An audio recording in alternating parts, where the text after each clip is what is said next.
During the research and planning stage, I did deconstructions on the typography used within horror possession films. I found it to be rather thin font with serif edges.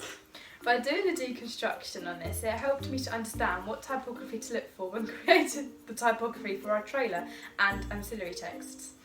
I did different practical tasks experimenting on Photoshop, trying to find a font and the colour and how to make it look eerie.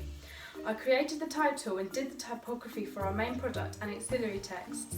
This was done on Photoshop using different tools to layer it, blur it and to stretch the writing upwards and downwards to make it look as if it was possessed. A thin serif font was used, as this is what I found to be conventional, and our title was created and built on from this. When the final product was made, when evaluating it, it looked rather effective and fitted in with our genre perfectly. However, it was made by scratch each time from the poster on website, as it needed to be different colours, i.e. being white on the website and black on the poster.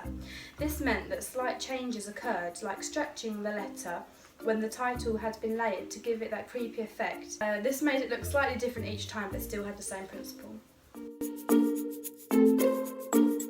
Oh, my arm's aching. Why don't you give a go? Of course! So, when creating the film poster to promote our 60-second teaser trailer, I used Photoshop, which allowed us to create various effects with the image that other technologies would not have allowed us to do. For example, we wanted to create a more eerie effect with the image. I decided the best way to do this would be to make the edges of the image darker, and for this darkness to fade into the centre of the image, which would be slightly lighter. To do this, I used the marquee tool, which allowed me to select the shape I wanted to add the effect into. I could then select the contrast and brightness I wanted and adapt the vignette effect to the style I thought would work best. The result was an eerie, gloomy and slightly mysterious effect that made the image suit the eerie and dark genre of possession horror. When researching the best way to present a film poster and using Photoshop to do this, I created a deconstruction blog on what was conventional for possession horror film posters.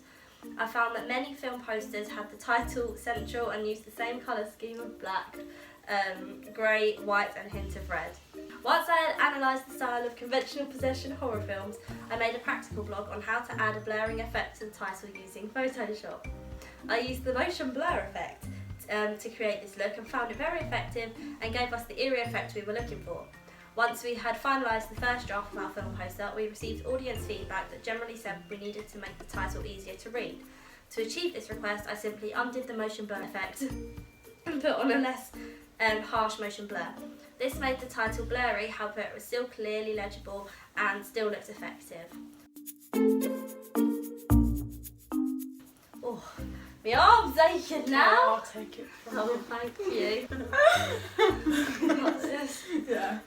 For research, I did deconstructions of camera angles within possession horror film trailers, so that I could understand which camera angles. Start yours again, look at the cat. You just got a little tickle and her belly was shaking. Okay, go. For research, I did deconstructions of camera angles within possession horror film trailers so that I could understand which camera angles are conventional for particular actions, such as using a close-up shot for a jump scare. I also conducted deconstructions on film posters and analysed the layout and camera angles of the pictures. This helped for when we were planning our poster image, as we knew it was conventional. Our trailer includes conventional camera angles that aim to create effects. For example, the high-angle medium shot in low-key lighting of the girl walking up the stairs. This shot is effective as it presents her as vulnerable as well as scary due to the tense music in the background. The end. Did you enjoy that? Okay. Say bye. Bye!